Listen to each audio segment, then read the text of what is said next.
ازدواجی تعلقات اور نکاح کے دوران بیوی کے نان نفقے سے متعلق سپریم کورٹ کا اہم فیصلہ سامنے آیا ہے، جس میں لاہور ہائی کورٹ کے ایک فیصلے کو کالعدم قرار دیتے ہوئے اہم آبزرویشنز دی گئی ہیں۔ بتایا گیا ہے کہ ماتحت عدلیہ کو کیسے الفاظ کا استعمال کرنا چاہیے، احتیاط کرنی چاہیے، خواتین کے حوالے سے الفاظ کے استعمال میں احتیاط کرنی چاہیے۔ سپریم کورٹ کے جسٹس منصور علی شاہ کی سربراہی میں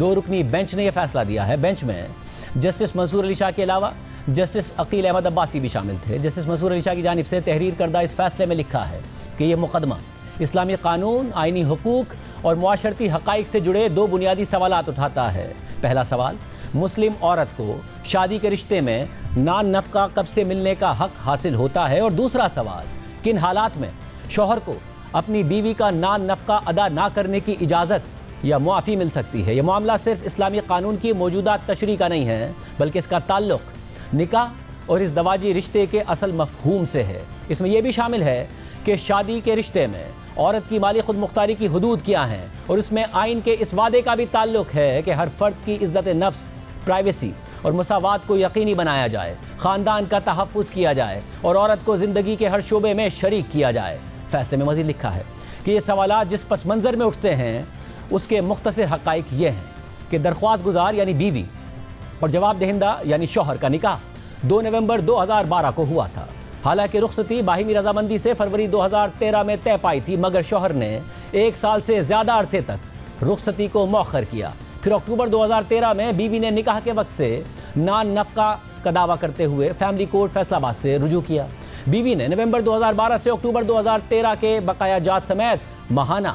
25,000 روپے نان نفقہ کا مطالبہ کیا تھا۔ شوہر نے تحریری جواب تو جمع کروایا، لیکن صلح کی کارروائی میں پیش نہیں ہوا، جس پر 12 مارچ 2014 کو عدالت نے یک طرفہ طور پر فیصلہ دے کر بیوی کے لیے نکاح کے آغاز سے لے کر نکاح قائم رہنے تک 3,000 روپے ماہانہ نان نفقہ مقرر کر دیا۔ فیصلے سے ناخوش ہو کر دونوں فریقین نے ڈسٹرکٹ جج فیصلہ آباد کی عدالت میں فیصلے کے خلاف اپیلیں دائر کر دیں۔ اس دوران 2 مئی 2014 کو شوہر نے بیوی کو طلاق دے دی۔ 27 اکتوبر 2014 کو ڈسٹرکٹ کورٹ نے بیوی کی اپیل جزوی طور پر منظور کر لی اور شوہر کی اپیل خارج کر دی، اور نان نفقہ کی رقم 3,000 سے بڑھا کر 5,000 روپے ماہانہ کر دی، جو نکاح کے برقرار رہنے تک ادا کی جانی تھی۔ یہاں یہ بات نوٹ کرنا اہم ہے کہ اپیل کورٹ نے اس بات کو نظر انداز کر دیا کہ اپیل کے دوران ہی جواب دہندہ یعنی شوہر نے اپنی بیوی یعنی درخواست گزار کو طلاق دے دی تھی۔ اس کے بعد دونوں فریقوں نے لاہور ہائی کورٹ کو اپروچ کیا، جہاں 28 اپریل 2015 کے اپنے فیصلے میں عدالت نے شوہر کی درخواست اس بنیاد پر منظور کر لی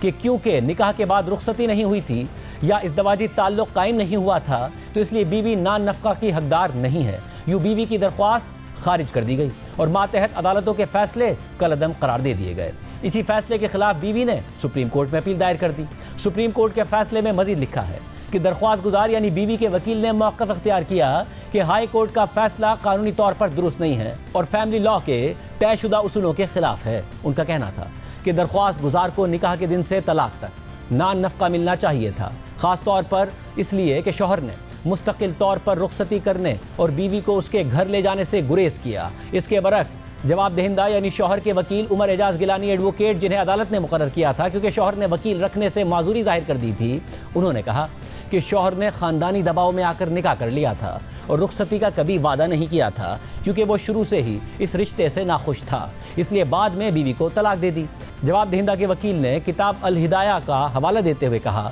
کہ بیوی کو نان نفقہ کا حق تبھی ملتا ہے جب وہ شوہر کے گھر منتقل ہو جائے۔ موجودہ معاملے میں ایسا نہیں ہوا، اس لیے ان کے مطابق ماتحت عدالتوں کے فیصلے قانون اور حقائق کے غلط اطلاق پر مبنی تھے اور ہائی کورٹ نے درست طور پر انہیں کالعدم قرار دے دیا۔ اس کے بعد فیصلے میں مختلف عدالتی معاونین کے دلائل کا حوالہ دینے کے بعد لکھا گیا ہے کہ ہم نے فریقین کے وکلاء کے دلائل سنے ہیں اور عدالتی معاونین کی دانش مندی سے بھی بھرپور فائدہ اٹھایا ہے۔ ہم نے زیر بحث فیصلے،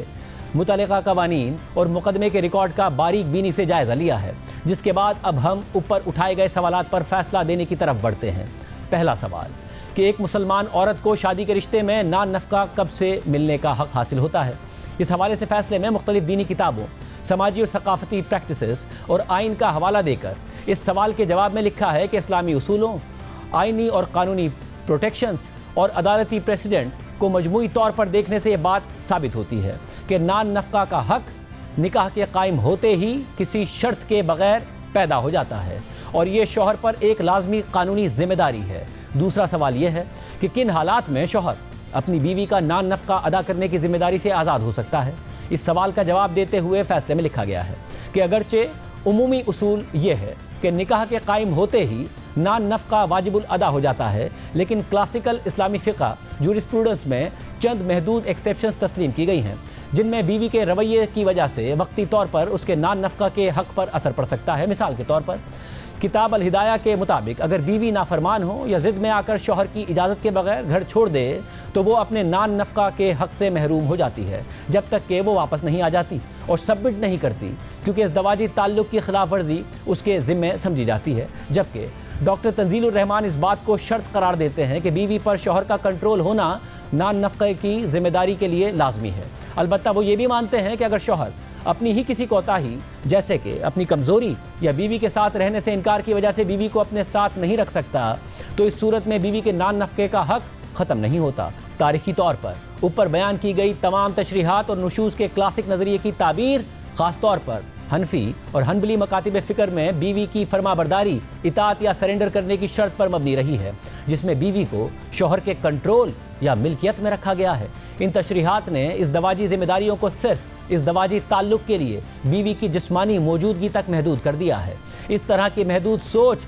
مقاصد شریعت کے منافی ہے، جو عزت، انصاف اور انسانی فلاح کو ترجیح دیتے ہیں۔ محمد ہاشم کمالی اور جاسر عودہ جیسے کنٹمپریری جورسٹ اس بات پر زور دیتے ہیں کہ محض قواعد پر مبنی سخت تشریحات سے ہٹ کر مقصد پر مبنی سوچ اپنائی جائے، جہاں شریعت کو ایک زندہ اور اخلاقی نظام کے طور پر سمجھا جائے جو بنیادی حقوق اور بدلتی ہوئی سماجی حقیقتوں سے ہم آہنگ ہو۔ اس لیے شوہر کو نان نفقہ ادا کرنے سے صرف نہایت محدود حالات میں ہی آزاد کیا جا سکتا ہے، اور وہ بھی تب جب وہ واضح اور مضبوط ثبوت کے ذریعے یہ ثابت کرے کہ بیوی نے بلا جواز اور مکمل طور پر ازدواجی رشتہ ترک کر دیا ہے، جس میں جذباتی، رہائشی اور تعلقاتی پہلو شامل ہیں۔ اس بات کو ثابت کرنے کی ذمہ داری مکمل طور پر شوہر پر عائد ہوتی ہے۔ فیصلے میں مزید لکھا ہے کہ اگر بیوی کا ساتھ رہنے سے انکار، ظلم، نظر اندازی، جبر، زبردستی کے رویے یا مناسب رہائش نہ ہونے کی وجہ سے ہو تو یہ نشوز یا ازدواجی رشتے کو بلا جواز رد کرنا نہیں سمجھا جائے گا۔ اسی طرح اگر شوہر رخصتی نہیں کرتا، رہائش فراہم نہیں کرتا، مہر ادا نہیں کرتا یا سفر کے لیے ضروری دستاویزات مثلا ویزا مہیا نہیں کرتا تو ایسی صورت میں بیوی کا شوہر کے ساتھ نہ رہنا ازدواجی رشتہ ترک کرنے کے مترادف نہیں ہوگا۔ ان تمام حالات میں بیوی کا نان نفقہ پانے کا حق برقرار رہے گا۔ مزید تشویش کی بات یہ ہے کہ بیوی کے نان نفقہ کے حق کو ازدواجی تعلق کے ثبوت سے مشروط کرنا ایک ناقابل قبول اور آئینی طور پر مشکوک معیار ہے۔ یہ عورت کو مجبور کرتا ہے کہ وہ اپنی شادی شدہ زندگی کے نہایت نجی اور حساس پہلوؤں کو عدالتی کارروائی میں ظاہر کرے، جو آئین کے آرٹیکل 14 کے تحت اس کے حق عزت اور حق پرائیویسی کے خلاف ہے۔ ازدواجی تعلق کے ہونے یا نہ ہونے کا ثابت کرنا، جو اکثر ناقابل تصدیق اور فطری طور پر خفیہ معاملہ ہے، عورت کو ایک ناممکن صورتحال میں ڈال دیتا ہے اور عدالتی نظام میں اس کی کمزوری کو مزید بڑھا دیتا ہے۔ ایسے حالات میں نشوز کی یہ تشریح نہ صرف نظریاتی طور پر غلط ہے بلکہ یہ جبری کنٹرول اور معاشی غلامی کو بھی فروغ دیتی ہے۔ ان حالات میں نان نفقہ سے انکار کرنا دراصل پدر شاہی روایات کو ایک ہتھیار بنا دیتا ہے اور اسلامی قانون کی اخلاقی بنیادوں کو کمزور کر دیتا ہے۔ لہٰذا اس استثناء کو نہایت محدود رکھا جانا چاہیے اور اسے مقاصد شریعت، آئین کے آرٹیکلز 14، 25 اور 35 میں دیے گئے برابری، عزت نفس اور سماجی انصاف کے اصولوں اور پروگریسو جورسپروڈنس کی روشنی میں دوبارہ متعین کرنا ضروری ہے۔ ان اصولوں کے مطابق صرف اس صورت میں نان نفقہ روکا جا سکتا ہے کہ جب بیوی بلا جواز اور غیر معقول طریقے سے ازدواجی رشتے کو ترک کر دے۔ یہ دلائل دینے کے بعد سپریم کورٹ کے فیصلے میں دوسرے سوال کا جواب دیتے ہوئے لکھا ہے کہ شوہر کو صرف اسی وقت نان نفقہ ادا کرنے سے استثناء دیا جا سکتا ہے کہ جب وہ واضح، مضبوط اور قوی ثبوت کے ذریعے یہ ثابت کرے کہ بیوی نے بلا جواز اور مکمل طور پر ازدواجی رشتہ ترک کر دیا ہے، جس میں جذباتی، رہائشی اور تعلقاتی پہلو بھی شامل ہیں۔ یہ بات ثابت کرنے کی پوری ذمہ داری شوہر پر عائد ہوتی ہے۔ شوہر کے حق میں یہ استثناء بھی نہایت محدود ہونا چاہیے تاکہ جینڈر انیکویلٹیز کو مزید بڑھنے سے روکا جا سکے۔ اس کے لیے ایک محتاط اور حقوق پر مبنی نقطہ نظر ضروری ہے تاکہ نان نفقہ عورت کی معاشی کمزوری کے خلاف ایک ڈھال بنے، نہ کہ جبر کا ذریعہ بن جائے۔ فیصلے کے اختتام کی طرف جاتے ہوئے مزید لکھا گیا ہے کہ اسلامی فقہ کی جدید تعبیرات، قانونی دفعات، آئینی ضمانتوں اور عدالتی پریسیڈنٹس کو مجموعی طور پر دیکھنے سے یہ بات واضح ہوتی ہے کہ بیوی کے نان نفقہ کا حق نہ تو اس زواجی تعلق یا رخصتی پر منحصر ہے اور نہ ہی شوہر کی مرضی سے مشروط ہے۔ یہ حق نکاح کے قائم ہوتے ہی بلا شرط وجود میں آ جاتا ہے اور شوہر پر ایک لازمی قانونی ذمہ داری بن جاتا ہے۔ اس ذمہ داری کو معطل کرنے کی واحد جائز بنیاد صرف اسی وقت پیدا ہو سکتی ہے جب شوہر بھاری شواہد کا معیار پورا کرتے ہوئے یہ ثابت کرے کہ بیوی نے بلا جواز اور مکمل طور پر ازدواجی رشتہ ترک کر دیا ہے، اور یہ رشتہ صرف جسمانی تعلق نہیں بلکہ جذباتی، رہائشی اور تعلقات زندگی کے تمام پہلوؤں کو شامل کرتا ہے۔ اگر ایسا ثبوت موجود نہ ہو تو شوہر پر نان نفقہ کی ذمہ داری برقرار رہے گی۔ یہ انڈرسٹینڈنگ نہ صرف اسلامی قانون کی مساوات پر مبنی روح کو مؤثر بناتی ہے بلکہ آئین کے آرٹیکل 14 میں عزت نفس، آرٹیکل 25 میں مساوات اور آرٹیکل 35 میں خاندان کے تحفظ کے وعدے کو بھی مضبوط کرتی ہے۔ ایک پدر شاہی معاشرے میں جہاں عورت کا مرد پر معاشی انحصار اکثر سسٹمک ناانصافی کو جنم دیتا ہے، وہاں نان نفقہ کے حق کو ایک بنیادی آئینی، قانونی اور اخلاقی حق کے طور پر محفوظ کیا جانا چاہیے۔ اس حق کو محدود کرنے کی کسی بھی کوشش کو سب سے سخت آئینی اور فقہی اسکروٹنی کے عمل سے گزارنا لازم ہے۔ اس بحث کے بعد عدالت نے خاتون کی درخواست پر فیصلہ دیتے ہوئے لکھا ہے کہ اس بحث کی روشنی میں ہائی کورٹ کا فیصلہ کالعدم قرار دیا جاتا ہے۔ بیوی کے نان نفقہ کے حق کو نکاح کی تاریخ سے تسلیم کیا جاتا ہے، جو ڈسٹرکٹ کورٹ کے طے کردہ فیصلے کے مطابق 5000 روپے ماہانہ ہوگا، اور اس میں عدت کی مدت کا نان نفقہ بھی شامل ہوگا۔ یہ درخواست منظور کی جاتی ہے، اسے اپیل میں تبدیل کر کے قبول کیا جاتا ہے، جبکہ اس سے جڑی سول اپیل بھی منظور کی جاتی ہے۔ اپیل منظور کرنے کے بعد فیصلے میں مزید لکھا ہے کہ اختتام سے پہلے ہم ضروری سمجھتے ہیں کہ عدالتی ذمہ داری کے ایک بنیادی پہلو یعنی عدالتی زبان کے کردار پر رہنمائی دی جائے۔ فیملی لاء سے جڑے مقدمات کے فیصلوں میں جج کے الفاظ کا اثر عدالت کی چار دیواری سے کہیں آگے تک جاتا ہے، اس لیے یہ نہایت اہم ہے کہ عدالتی زبان اس انداز میں استعمال کی جائے جو ہمارے آئین میں درج اقدار کو مضبوط کرے، نہ کہ انہیں کمزور کر دے۔ ہم اس بات پر تشویش کا اظہار کرتے ہیں کہ ہائی کورٹ کے فیصلے میں جو زبان استعمال کی گئی اس میں کہا گیا کہ نان نفقہ کا حق بیوی کو جنسی تعلق کے بعد حاصل ہوتا ہے، اور اس رکاوٹ کے ختم ہونے کے بعد شوہر پر بیوی کا خرچ اٹھانا لازم ہو جاتا ہے۔ یہ طرز بیان پدر شاہی سوچ یعنی ایسا نظام جس میں مرد کے پاس فیصلہ سازی کا اختیار ہوتا ہے، اس سوچ کی عکاسی کرتا ہے۔ عدالتوں کی طرف سے فیملی لاء کیسز میں استعمال ہونے والی زبان صرف انفرادی تنازعات کو حل نہیں کرتی بلکہ یہ اس بات کو بھی تشکیل دیتی ہے کہ معاشرے میں شادی اور فیملی سٹرکچر کے اندر حقوق اور ذمہ داریوں کو کس طرح سمجھا جائے۔ عدالتی زبان ایک روایت بنانے کی قوت رکھتی ہے جو انصاف کو دیکھنے، سمجھنے اور اس پر عمل کرنے کے طریقے پر اثر انداز ہوتی ہے۔